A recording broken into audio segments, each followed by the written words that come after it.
नमस्कार दोस्तों, मैं पिंटू शर्मा परिवर्तन क्लासेस में आपका एक बार फिर स्वागत करता हूं और यूपी पुलिस के प्रैक्टिस सेट क्लास नंबर 4 में। इससे पहले हमने यूपी पुलिस के 17 फरवरी 2024 के आए हुए पहले और दूसरे शिफ्टों को प्रश्न देखा। कुछ प्रश्न दूसरे शिफ्ट के भी हैं जो 17 फरवरी को आए थे, उसके बाद 18 फरवरी को आए हुए पहले शिफ्ट के ज्यादातर प्रश्न हैं। याद रखेंगे हम 20-20 क्वेश्चन कर रहे हैं और इस 20-20 क्वेश्चनों की सीरीज में बहुत जल्द हम क्लासेस सारी यूपी पुलिस में आए हुए प्रीवियस ईयर खत्म कर देंगे। जो एग्जाम 2018 के यूपी पुलिस में पूछा गया था, 2019 के पूछा गया था और 2024 में पूछा गया था। इस क्लास को करने के बाद आपको अलग से जीएस पढ़ने की जरूरत नहीं होगी। अगर आप बहुत नए हैं या बहुत पुराने हैं, आपसे पढ़ाई छूट गई थी, तो यकीन मानिएगा आप एक बुक लीजिएगा लूसेंट जीएस की और एक क्लास इसे कर कर इन दोनों चीजों को नोट्स बनाकर आप यूपी पुलिस में बहुत अच्छा स्कोर करेंगे। जीएस में मैं केवल यूपी पुलिस की बात कर रहा हूँ क्योंकि यहाँ पर जीएस बड़ा लिमिटेड होता है और एक सीमित दायरे तक प्रश्न पूछा जाता है। प्रश्न में बहुत ज्यादा उछाल नहीं होता, तो बच्चे बड़े ही आसानी से बड़े अच्छे स्कोर कर लेते हैं। बाकी आप एसएससी में जाएंगे तो उसके लिए आपको मेहनत करनी पड़ेगी, लेकिन यूपी पुलिस के जीएस में बड़ा ही नॉर्मल डाटा या मिनिमम डाटा आपके लिए मैक्सिमम स्कोर कायम करेगा। और उसके लिए सबसे जरूरी चीज है आपकी कंसिस्टेंसी, आपकी लगातारता और आप कितनी शिद्दत से पढ़ाई करते हैं। चैनल पे पहली बार है तो सब्सक्राइब कीजिएगा, उससे हमें थोड़ा सा सपोर्ट मिलेगा और हम आपके लिए बेहतरीन क्लास डेली दो दो तीन तीन क्लासेस डेली आपके लिए डालते रहेंगे। चलिए क्लास शुरू किया जाए और ये रहा आपका पहला क्वेश्चन। क्वेश्चन क्या कह रहा है, ध्यान से समझिए।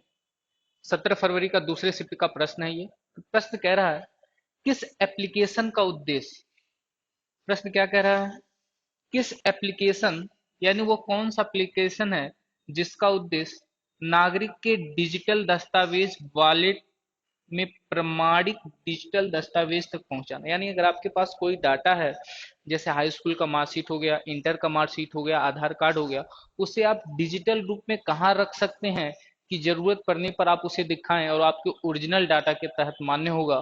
तो याद रखेंगे ऑप्शन डी इसका सही है, डिजी लॉकर। ये भारत सरकार हाल ही में इसे शुरू भी की है, डिजी लॉकर। और ये करंट का क्वेश्चन है, याद रखेंगे। मैं आपको करंट अफेयर में एक चीज बता दूं, 3 से 4 प्रश्न करंट अफेयर के इस बार के यूपी पुलिस के एग्जाम में आए थे। मैं करंट अफेयर की इस सीरीज को खत्म होने के बाद कुछ क्लासे लूंगा, उससे ज्यादा करंट अफेयर आपसे पूछेगा नहीं, ये मेरा दावा है आपसे। आगे चला जाए, अगला प्रश्न क्या कह रहा है। हाल ही में उत्तर प्रदेश के निम्नलिखित में से किस जिले में प्रथम पूर्ण बालिका सैनिक स्कूल का उद्घाटन किया गया है। प्रथम पूर्ण बालिका सैनिक स्कूल राजनाथ सिंह ने किया है। प्रथम पूर्ण बालिका स्कूल का उद्घाटन उत्तर प्रदेश में कहाँ हुआ है, याद रखेंगे लखनऊ। तो यूपी का पहला एआई शहर कौन बना है, लखनऊ। पहला एआई शहर बनेगा, एआई शहर कौन बनेगा, तो वो कौन है, लखनऊ। और प्रथम पूर्ण बालिका सैनिक स्कूल का उद्घाटन कहाँ पर हुआ, मथुरा में हुआ। अच्छा याद रखेंगे, ये प्रथम पूर्ण बालिका सैनिक का जो उद्घाटन यानी इसकी जो बात की गई थी, बालिका सैनिक स्कूल की बात, बालिका सैनिक स्कूल, इसके तहत देश में 100 स्कूल स्थापित किए जाएंगे। कितने, 100 स्कूल स्थापित होंगे। और इसकी जो चर्चा हुई थी सबसे पहले, वो चर्चा हुई 1 जनवरी 2024 को। और पहला कहाँ पर बना, मथुरा में। उत्तर प्रदेश का लखनऊ शहर जो है वो पहला एआई शहर बनने वाला है। अगला प्रश्न, किस बैंक ने रुपे, क्या रखेंगे, किस बैंक ने रुपे नेटवर्क पर पहला कोऑपरेटिव क्रेडिट कार्ड भुगतान किया, तो याद रखेंगे वो कौन सा बैंक है, इंडसइंड बैंक। इस बैंक की स्थापना कब हुआ, तो स्थापना हुआ 1994 में। और इसका मुख्यालय कहाँ पर है, तो याद रखेंगे इसका मुख्यालय मुंबई में। मुख्यालय कहाँ पर, मुंबई। आईसीआई बैंक की स्थापना कब हुआ, इस बैंक की भी स्थापना हुआ 1994 में, उस बैंक का मुख्यालय कहाँ पर है, मुंबई में।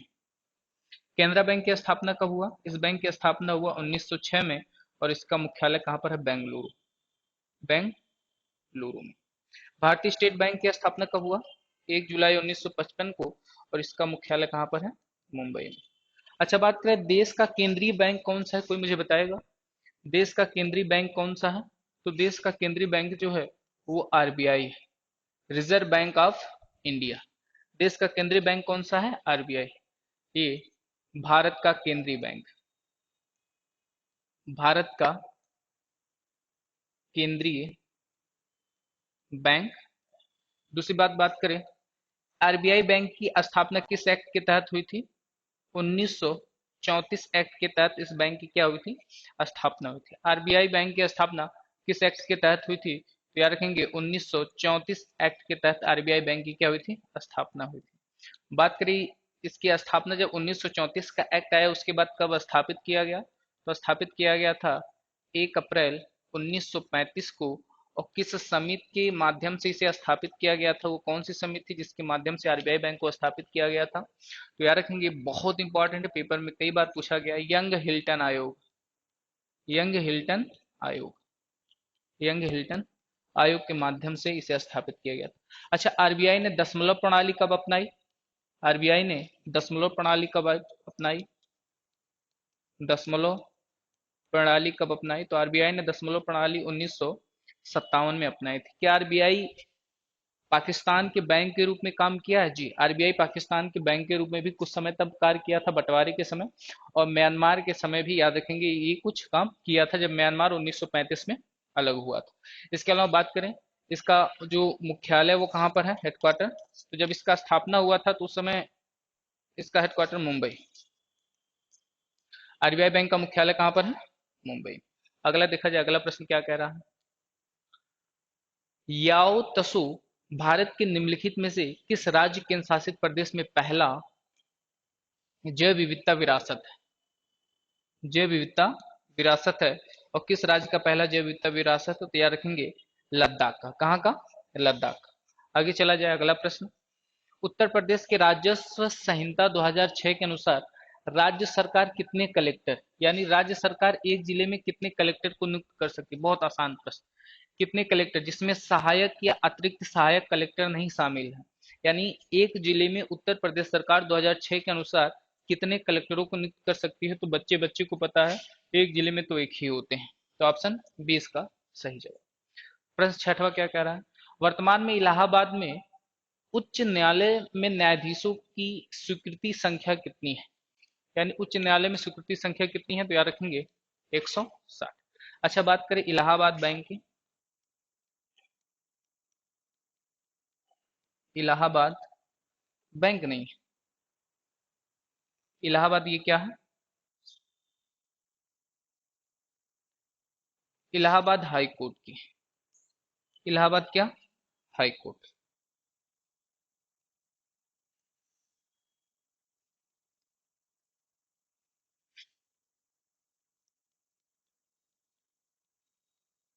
इलाहाबाद हाई। सबसे इंपॉर्टेंट बात, इलाहाबाद हाई कोर्ट की स्थापना कब हुआ? तो इसकी स्थापना हुआ 1996 में, इसकी स्थापना हुआ था। और इसका जो मुख्यालय, यानी इलाहाबाद हाई कोर्ट उत्तर प्रदेश का हाई कोर्ट है जो इलाहाबाद में है, लेकिन पेपर में पूछा जाता है इलाहाबाद हाई कोर्ट का खंडपीठ कहाँ पर है? इलाहाबाद हाई कोर्ट का खंडपीठ, जहां पर और भी सुनवाई होती है, तो इसका खंडपीठ है, याद रखेंगे, लखनऊ में। खंडपीठ कहाँ पर है? लखनऊ में। दूसरा, इलाहाबाद हाई कोर्ट की जब स्थापना हुआ था तो इस समय इसके पहले मुख्य न्यायाधीश कौन है? पहले मुख्य न्यायाधीश, पहले मुख्य न्यायाधीश का नाम था सर वाल्टर, सर वाल्टर। वर्तमान में मुख्य न्यायाधीश कौन है? वर्तमान में मुख्य न्यायाधीश सुप्रीम कोर्ट में वर्तमान मुख्य न्यायाधीश डीवाई चंद्रचूड़ है, लेकिन इलाहाबाद में वर्तमान मुख्य न्यायाधीश कौन है? तो याद रखेंगे संजय भंसाली। संजय भंसाली, ये इलाहाबाद हाई कोर्ट के वर्तमान मुख्य न्यायाधीश है। एक बहुत इंपॉर्टेंट बात, भारतीय हाई कोर्ट एक्ट कब आया? भारतीय भारतीय उच्च न्यायालय न्यायालय अधिनियम, भारतीय उच्च न्यायालय अधिनियम कब आया था? तो याद रखेंगे भारतीय उच्च न्यायालय जो अधिनियम आया वो आया 1861। इस अधिनियम के तहत 1862 में 3 उच्च न्यायालयों की स्थापना होती है। वो 3 उच्च न्यायालय कौन है? तो एक है आपका कलकत्ता, एक आपका कौन सा है? कलकत्ता। दूसरा है मद्रास, दूसरा है मद्रास, और तीसरा है मुंबई। मद्रास को वर्तमान में चेन्नई भी बोलते हैं। मद्रास को वर्तमान में क्या बोलते हैं? चेन्नई। कलकत्ता, मद्रास, मुंबई 1862 में 3 उच्च न्यायालयों की स्थापना की जाती है और सबसे पुराना पूछे तो कलकत्ता। इसके अलावा आप याद रखें, बहुत बार फेमस है कि कुल उच्च न्यायालयों की संख्या कितनी है? कुल हाई कोर्ट की संख्या, कुल हाई कोर्ट की संख्या देश में कितनी है? तो याद रखें कुल हाई कोर्ट की संख्या देश में 25 है। मैंने बात कर दिया 1862 में 3 हाई कोर्ट की स्थापना हुआ था, तो 25वां हाई कोर्ट कौन सा है? 25वां हाई कोर्ट, तो याद रखेंगे जो 25वां हाई कोर्ट है ये 2019 में बना और ये है अमरावती। अमरावती हाई कोर्ट जो कहाँ पर पड़ता है? आंध्र प्रदेश। आंध्र प्रदेश के अमरावती में पड़ता है। तो याद रखेंगे देश का सबसे नवीनतम हाई कोर्ट कौन सा है? अमरावती हाई कोर्ट, जो कहाँ पर है? आंध्र प्रदेश में। वर्तमान में हाई कोर्टों की टोटल संख्या कितनी है? 25। पहली बार देश में कितने हाई कोर्टों की स्थापना हुआ था? 3, कलकत्ता, मद्रास और मुंबई। इन तीनों में सबसे पुराना कौन सा है? तो याद रखेंगे कलकत्ता। एक बात याद रखेंगे कि सुप्रीम कोर्ट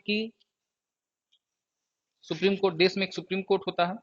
सुप्रीम कोर्ट को हम सर्वोच्च न्यायालय बोलते हैं। सर्वोच्च न्यायालय। तो सर्वोच्च न्यायालय के वर्तमान मुख्य न्यायाधीश कौन है? मुख्य न्यायाधीश, सर्वोच्च न्यायालय के वर्तमान मुख्य न्यायाधीश का नाम है D Y Chandrachud. D Y Chandrachud ये वर्तमान मुख्य न्यायाधीश है। एक बहुत इंपॉर्टेंट जो पेपर में कई बार प्रश्न पूछता है और बच्चे गलत कर देते हैं, कौन सा प्रश्न है? हाई कोर्ट की स्थापना, हाई कोर्ट का गठन किस आर्टिकल में है? और दूसरा आपसे पूछता है कि सुप्रीम कोर्ट का गठन, सुप्रीम कोर्ट का गठन कहां पर है? सुप्रीम कोर्ट का गठन किस आर्टिकल में? तो एक बात याद रखेंगे, सुप्रीम कोर्ट का गठन 124 अनुच्छेद कितने में? अनुच्छेद 124 के तहत सुप्रीम कोर्ट का गठन किया जाता है और अनुच्छेद 214 के तहत हाई कोर्ट का गठन किया जाता है। बहुत इंपॉर्टेंट है, पेपर में कई बार प्रश्न पूछा है। तो इसका सही जवाब क्या होगा? Option A 160। देश में सबसे ज्यादा मुख्य न्यायाधीश या न्यायाधीश की बात करें, मुख्य न्यायाधीश तो एक ही होते हैं, देश में सबसे ज्यादा न्यायाधीश किस न्यायालय में है? तो याद रखेंगे इलाहाबाद न्यायालय में। इससे ज्यादा न्यायाधीश किसी भी हाई कोर्ट में नहीं है। अगला प्रश्न क्या कह रहा है? भारत की स्वतंत्रता के बाद निम्नलिखित में से कौन उत्तर प्रदेश राज्य के पहले मुख्यमंत्री बने थे? भारत की स्वतंत्रता के बाद उत्तर प्रदेश के पहले मुख्यमंत्री कौन थे? गोविंद वल्लभ पंत। उत्तर प्रदेश के पहले मुख्यमंत्री गोविंद वल्लभ पंत थे।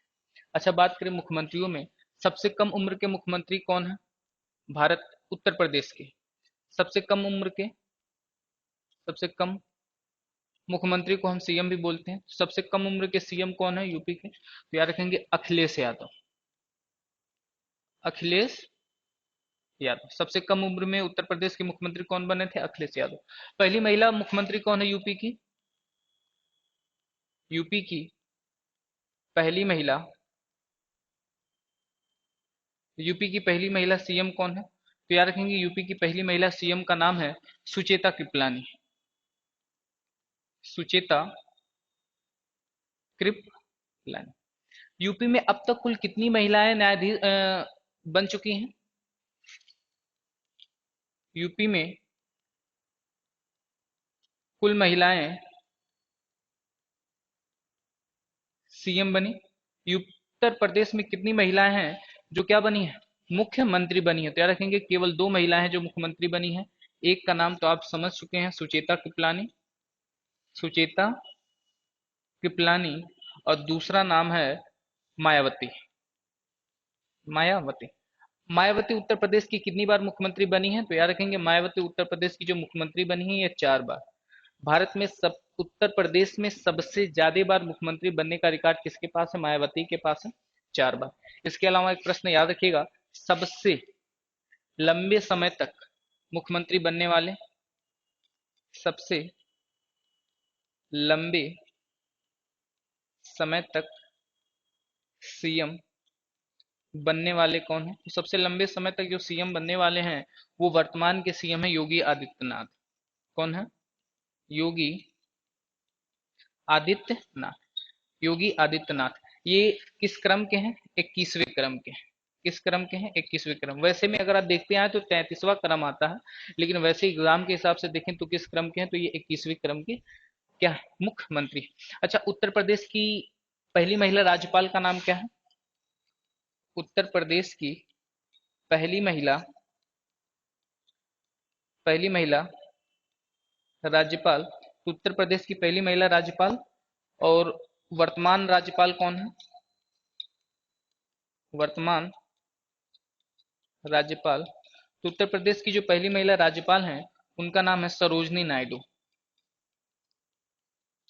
सरोजनी नायडू। और वर्तमान राज्यपाल का नाम क्या है? आनंदीबेन पटेल।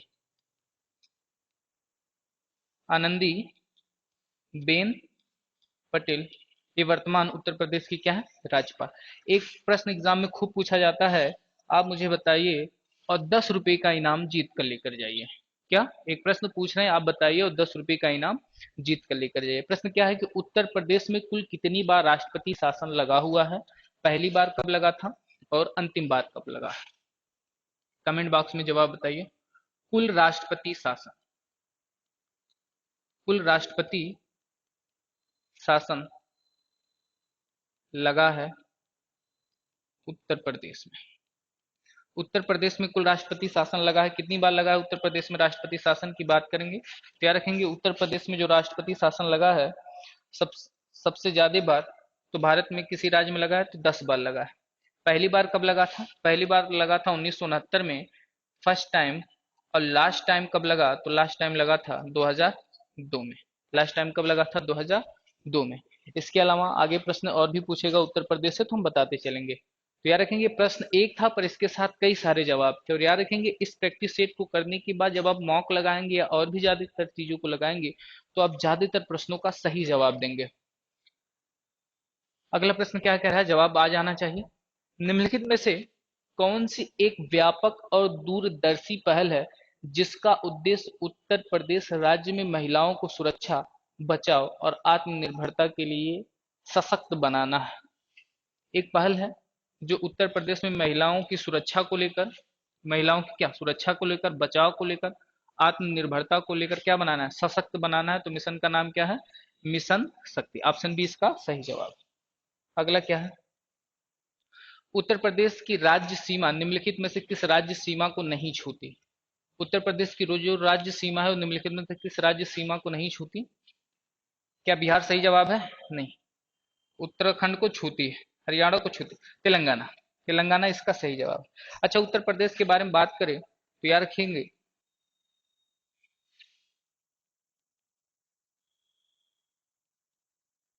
उत्तर प्रदेश, तो उत्तर प्रदेश आकार में कैसा है? उत्तर प्रदेश का आकार कैसा है? तो याद रखेंगे आकार इसका लंबवत है। उत्तर प्रदेश का आकार कैसा है? तो आकार इसका क्या है? लंबवत। उसके बाद दूसरा, अगर इसका आकार लंबवत है तो ये आपका दिशा हो गया उत्तर। ये आपका कौन सा दिशा हो गया? उत्तर। और ये आपका कौन सा दिशा हो गया? दक्षिण। ये आपका कौन सा दिशा हो गया? पूर्व। और ये आपका कौन सा दिशा हो गया? पश्चिम। बात ध्यान से समझिएगा और प्रश्न ध्यान से दीजिएगा। प्रश्न पूछता है कि उत्तर प्रदेश की लंबाई पूर्व से पश्चिम कितनी है? तो 650 किलोमीटर। अगर लंबवत है ना तो लंबाई सबसे ज्यादा होगी। और बात करेगा उत्तर से दक्षिण लंबाई कितनी है? तो उत्तर से दक्षिण लंबाई है 240 किलोमीटर। सबसे पूर्वी जिला कौन सा है उत्तर प्रदेश का? तो याद रखेंगे बलिया। उत्तर प्रदेश का सबसे पूर्वी जिला बलिया। उत्तर प्रदेश का सबसे दक्षिणी जिला कौन सा है? शामली। उत्तर प्रदेश का सबसे दक्षिणी जिला कौन सा है? शामली। बात करें उत्तर प्रदेश का सबसे उत्तरी जिला कौन सा है? तो सहारनपुर।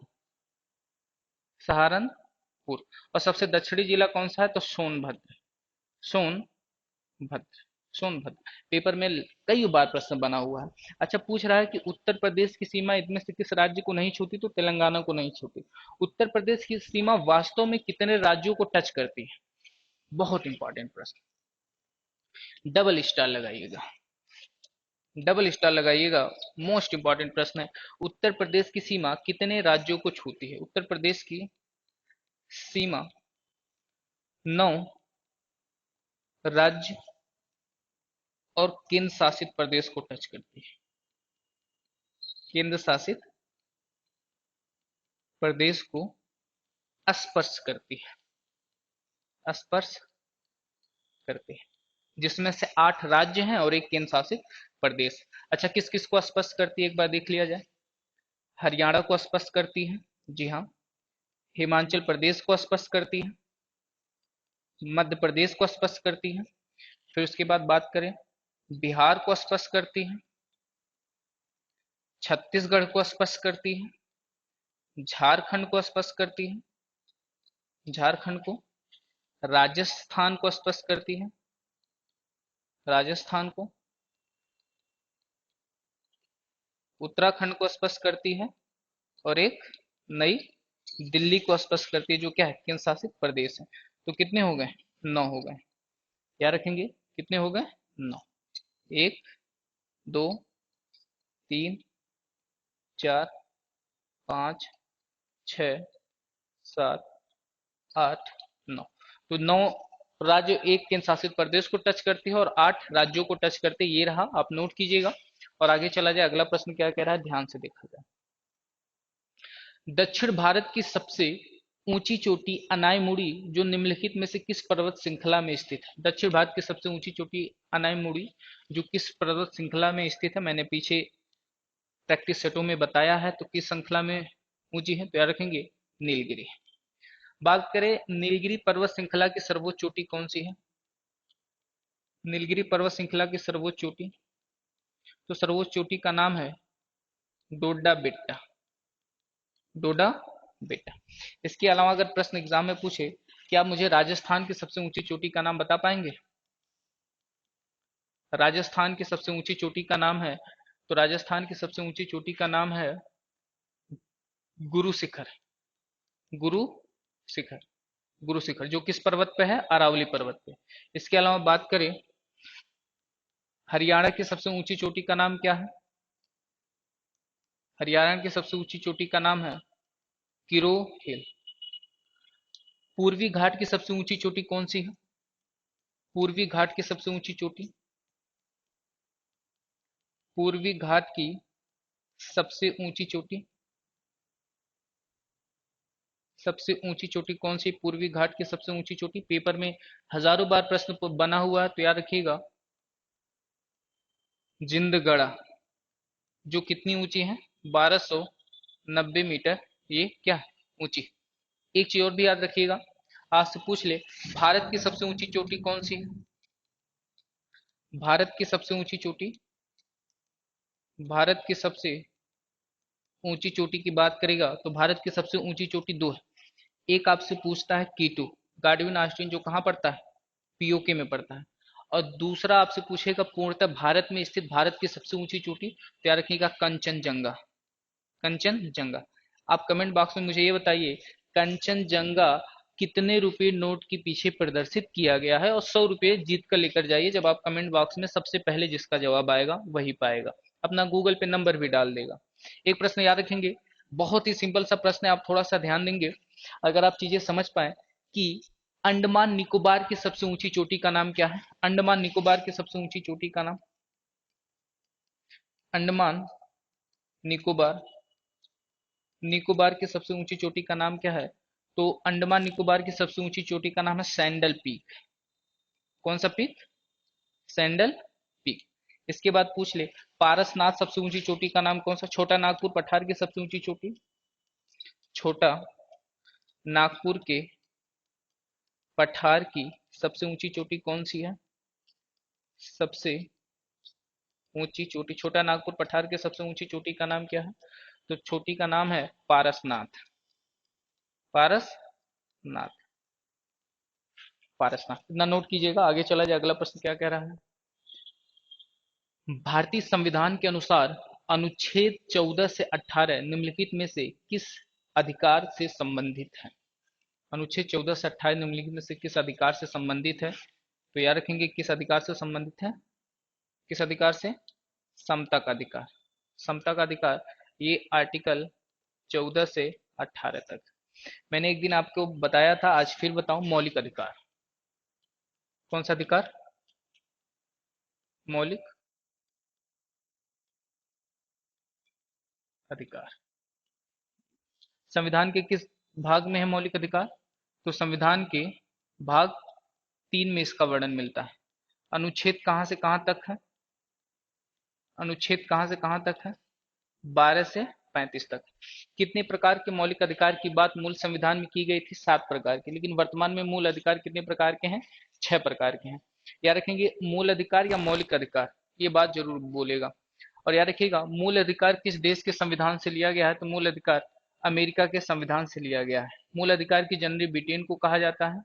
मूल अधिकार को संविधान का मैग्ना कार्टा बोलते हैं। मूल अधिकार को क्या बोलते हैं, संविधान का मैग्ना कार्टा बोला जाता है।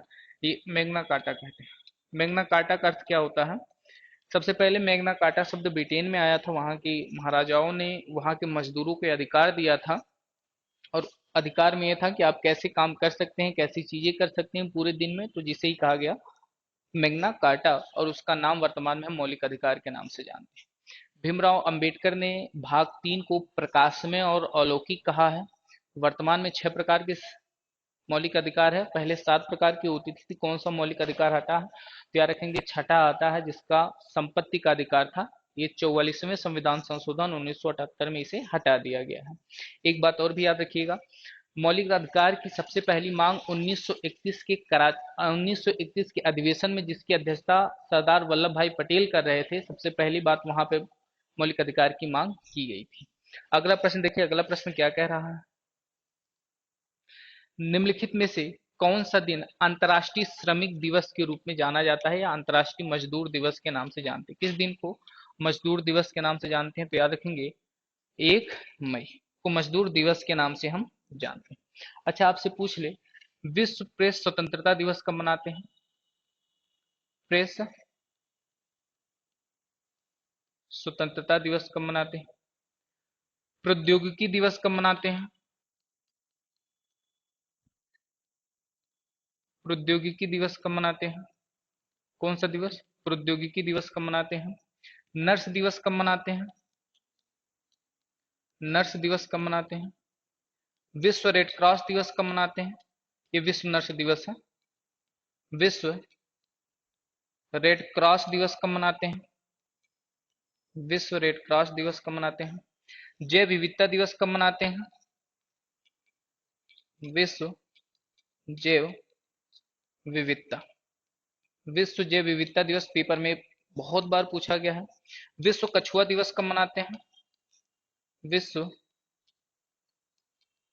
कछुआ दिवस कब मनाते हैं। विश्व थायराइड दिवस कब मनाते हैं, विश्व थायराइड दिवस कब मनाते हैं। विश्व तंबाकू निषेध दिवस कब मनाते हैं, विश्व तंबाकू निषेध दिवस, विश्व तंबाकू निषेध दिवस कब मनाते हैं, एक बार ध्यान दीजिए। विश्व प्रेस स्वतंत्रता दिवस मनाते हैं 3 मई को। प्रौद्योगिकी दिवस मनाते हैं 11 मई को। विश्व नर्स दिवस मनाते हैं 12 मई को। 12 अगस्त को कौन सा दिवस मनाते हैं, आप मुझे बताइए। 12 अगस्त को कौन सा दिवस मनाते हैं, मैंने कई बार इसी सेट में बताया हुआ है। विश्व रेड क्रॉस दिवस कब मनाते हैं, 8 मई को। विश्व जैव विविधता दिवस 22 मई को। कछुआ दिवस 23 मई को। विश्व थायराइड दिवस 25 मई को। राष्ट्रमंडल दिवस 24 मई को मनाते हैं। विश्व तंबाकू निषेध दिवस कब मनाते हैं, 29 मई को। तो ये मई के दिवस है, मई में इससे ज्यादा दिवस आप मत पढ़िएगा, इतने में से आपका जीएस लड़ जाएगा, ये 101% गारंटी है मेरी। प्रश्न संख्या 13 क्या कह रहा है, एक बार आराम से देखिए और जवाब दीजिए। निम्नलिखित में से कौन सा अम्ल पालक में मौजूद होता है, यानी पालक में कौन सा अम्ल है जो किसमें पाया जाता है, पालक में पाया जाता है। कौन सा अम्ल है, ऑक्जेलिक अम्ल। ऑक्जेलिक अम्ल किसमें पाया जाता है, पालक में पाया जाता है। बात याद रखेंगे। अगर आपसे पूछ ले लैक्टिक अम्ल किसमें पाया जाता है, लैक्टिक अम्ल, तो लैक्टिक अम्ल दूध या दही में पाया जाता है। दूध से बने सारे पदार्थों में कौन सा अम्ल पाया जाता है, लैक्टिक अम्ल पाया जाता है। बात करें एसिटिक अम्ल किसमें पाया जाता है, एसिटिक अम्ल, एसिटिक अम्ल पाया जाता है सिरका में। एसिटिक अम्ल किसमें पाया जाता है, सिरका में पाया जाता है। बात करेगा सिट्रिक अम्ल किसमें पाया जाता है, सिट्रिक अम्ल ये खट्टे फलों में पाया जाता है। किसमें पाया जाता है, खट्टे फलों में पाया जाता है।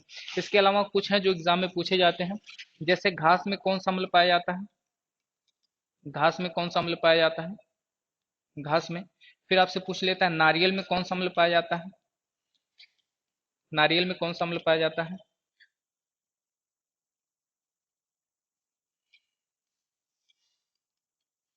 अंगूर और इमली में कौन सा अम्ल पाया जाता है? ध्यान से सुनिए। सेब में कौन सा अम्ल पाया जाता है? सेब में कौन सा अम्ल पाया जाता है? बिच्छी और चींटी के डंक में कौन सा अम्ल पाया जाता है? बिच्छू और चींटी के डंक में कौन सा अम्ल पाया जाता है? इसमें से किसी एक का जवाब आप कमेंट बॉक्स में बताइएगा। जैसे पूछ ले, बिच्छी सेब में कौन सा अम्ल होता है? मौलिक अम्ल होता है। मौलिक अम्ल होता है। बिच्छी के डंक में कौन सा अम्ल होता है? फार्मिक अम्ल होता है। फार्मिक फार्मिक अम्ल होता है। नारियल में लारिक अम्ल होता है। नारियल में कौन सा अम्ल होता है? लारिक अम्ल होता है। इन दोनों में से किसी एक का जवाब आप दीजिए। घास में मैं आपको बता दूं, नारिक अम्ल होता है। बेंजोइक अम्ल, बेंजोइक अम्ल होता है। इसके अलावा बात ध्यान से समझिए। अगर आपसे पूछे, पेपर में कई बार प्रश्न पूछा गया है कि दही, दूध, इन दोनों के जो अम्ल हैं वो अलग है, नहीं। दही में भी वही अम्ल पाया जाता है जो दूध में पाया जाता है। तो 101% यही मारिएगा, दूध या दही में से कौन सा अम्ल होता है? लैक्टिक अम्ल होता है। अगला प्रश्न देखा जाए। अगला प्रश्न क्या कह रहा है? Soldiering with degree, soldiering with dignity, ये जो बुक है, ये बुक किसकी है? क्या रखेंगे? मानिक सा की। किसकी बुक है ये? मानिक सा की, सैम मानिक सा। एक फिल्म भी आई है सैम बहादुर नाम से, आप देखोगे। कैप्टन विक्रम बत्रा कौन है? तो कैप्टन विक्रम बत्रा ये 1999 कारगिल युद्ध में शहीद हुए थे, जिस वजह से इन्हें परमवीर चक्र दिया गया था। और मेजर सोमनाथ शर्मा परमवीर चक्र पाने वाले पहले भारतीय हैं। उसके बाद बात करें सीडीएस। देश के पहले सीडीएस हैं। देश के पहले सीडीएस कौन है? बिपिन रावत। अगला प्रश्न क्या कह रहा है? कॉरपोरेट को राष्ट्रीय विकास में प्रभावी योगदानकर्ता बनाने के लिए नियामक और प्रशासनिक ढांचे, नियामक और कौन सा ढांचा? प्रशासनिक ढांचा। नियामक और प्रशासनिक ढांचा किसको? कॉरपोरेट को। जिम्मेदारी भारत निम्नलिखित में से किस मंत्रालय को दी? कॉर्पोरेट के बारे में सारी जिम्मेदारी किस मंत्रालय को दी जाएगी? सहकारिता मंत्रालय, योजना मंत्रालय, कॉर्पोरेट मामलों का मंत्रालय, आवास और शहरी मामलों का मंत्रालय। तो कॉर्पोरेट संबंधी मामला है तो किस मंत्रालय को दिया जाएगा? कॉर्पोरेट मंत्रालय को दिया जाएगा। बहुत नॉर्मल सा है, इसे आप बड़े आसानी से कर लेंगे। अगला, भौतिक अनुसंधान प्रयोगशाला मुख्य परिसर निम्नलिखित में से कहाँ स्थित है? भौतिक अनुसंधान प्रयोगशाला का जो मुख्य परिसर है वो कहाँ स्थित है? अहमदाबाद। और याद रखेंगे, भौतिक अनुसंधान प्रयोगशाला के संस्थापक कौन थे? संस्थापक, तो संस्थापक का नाम है विक्रम साराभाई। संस्थापक का नाम क्या है? विक्रम विक्रम साराभाई। विक्रम साराभाई। अगला प्रश्न क्या कह रहा है, एक बार देखा जाए। उत्तर प्रदेश में वुमेन पावर लाइन के लिए संपर्क नंबर कौन सा है? मैं हाल ही में पिछली क्लास में बता कर आया हूं, तो कौन सा नंबर है? 1090। कौन सा नंबर है? 1090। महिला हेल्पलाइन नंबर कितना है उत्तर प्रदेश में? 1090। आप मुझे बता सकते हैं रेलवे के लिए कौन सा नंबर है? रेलवे सुरक्षा के लिए, तो एक रेलवे पूछताछ के लिए है 139। मुख्यमंत्री हेल्पलाइन नंबर कौन सा है? 1076। रेलवे दुर्घटना के लिए कौन सा हेल्पलाइन नंबर है? 1072। ऐसी कई सारी योजनाएं हैं। अगला प्रश्न क्या कह रहा है, एक बार ध्यान से समझे। मामल्लापुरम उत्सव निम्नलिखित में से किस राज्य का त्योहार है? मामल्लपुरम उत्सव निम्नलिखित में से किस राज्य का त्योहार है? तो याद रखेंगे, किस राज्य का? तमिलनाडु में। तमिलनाडु के कुछ त्योहार है, आप याद रखें। जैसे तमिलनाडु में एक होता है पोंगल उत्सव। तमिलनाडु में कौन सा उत्सव होता है? पोंगल उत्सव। ये कितने दिन का उत्सव है? तो याद रखेंगे 4 दिन का उत्सव है। फिर उसके बाद यहाँ पर होता है थाई पुसम। थाई पुसम, पोंगल उत्सव।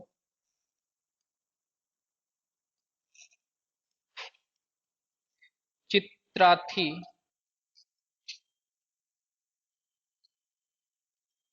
चित्राथी उत्सव। उड़ीसा में कौन कौन से उत्सव मनाए जाते हैं, आप थोड़ा सा ध्यान रखेंगे। उड़ीसा में कुछ उत्सव मनाया जाता है। रज यात्रा उत्सव, रज यात्रा उत्सव। कोणार्क महोत्सव, कोणार्क महोत्सव कहाँ मनाया जाता है? यहाँ पर मनाया जाता है। नुआखाई उत्सव कहाँ मनाया जाता है? उड़ीसा में मनाया जाता है। नुआखाई उत्सव कहाँ पे मनाया जाता है? उड़ीसा में मनाया जाता है। बात करें इसके अलावा बहुत फेमस है, मिट्टी कला महोत्सव कहाँ पे मनाते हैं? यहीं पर मिट्टी कला महोत्सव कहाँ पे मनाते हैं? यहीं उड़ीसा में मनाते हैं। कर्नाटक में कौन सा उत्सव मनाया जाता है? अगर आप ध्यान दें कर्नाटक में, तो कर्नाटक में एक उत्सव मनाया जाता है कंबाला भैंसा दौड़। कंबाला भैंसा दौड़ उत्सव कहाँ मनाया जाता है? कर्नाटक में। गुजरात में कौन सा उत्सव मनाया जाता है? तो गुजरात में एक मोडेरा उत्सव मनाया जाता है, बहुत फेमस है। कौन सा जो उत्सव? मोडेरा उत्सव। गुजरात का एक उत्सव है रण उत्सव। कौन सा उत्सव? रण उत्सव। गुजरात में ही सप्तक मेला चलता है। सप्तक मेला कहाँ पे चलता है? गुजरात में ही चलता है। सामलाजी मेला कहाँ पर चलता है? सामलाजी मेला कहाँ पर चलता है? गुजरात में चलता है। तरनेतर मेला कहाँ पर चलता है? तरनेतर मेला कहाँ पर चलता है? गुजरात में चलता है। तो मल मामल्लपुरम, जिसे महाबलीपुरम के भी नाम से जानते हैं, ये उत्सव कहाँ पे मनाया जाता है? तो याद रखेंगे तमिलनाडु में मनाया जाता है। अगला प्रश्न क्या कह रहा है, एक बार ध्यान से देखें।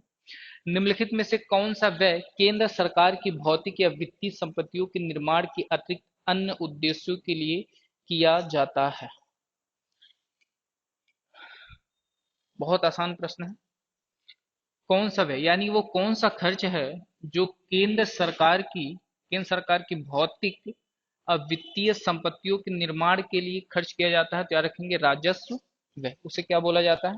राजस्व व्यय। आ जाते हैं आज की क्लास के आखिरी क्वेश्चन पर। प्राचीन जैन और बौद्ध ग्रंथों के अनुसार कितने महाजनपद थे? आंसर बताइए। प्राचीन जैन और बौद्ध ग्रंथों के अनुसार कितने महाजनपद थे? तो याद रखेंगे 16। महाजनपदों की संख्या कितनी थी? 16। और याद रखेंगे आज की क्लास यहीं तक करते हैं। मेरी एक बात याद रखेंगे, आप इस क्लास से जुड़िए, आपको बहुत ज़्यादा फायदा होने वाला है। मैं बीच में कभी नहीं कहता आपसे कि आप चैनल को सब्सक्राइब कीजिए या लाइक कीजिए। हाँ, ये आपकी जिम्मेदारी है कि अगर बेहतर कंटेंट आपके पास पहुंचाया जा रहा है तो आप चैनल पर अपना प्यार जरूर बताएं, क्योंकि इस समय मुझे आपके भरोसे की जरूरत है। और याद रखेंगे मैं इस जीएस प्रैक्टिस सेट से आपके मैक्सिमम क्वेश्चन यूपी पुलिस में डायरेक्ट लड़ाने में काफ़ी मदद करूंगा। और याद रखेंगे मिलते हैं नेक्स्ट वीडियो में, तब तक के लिए धन्यवाद।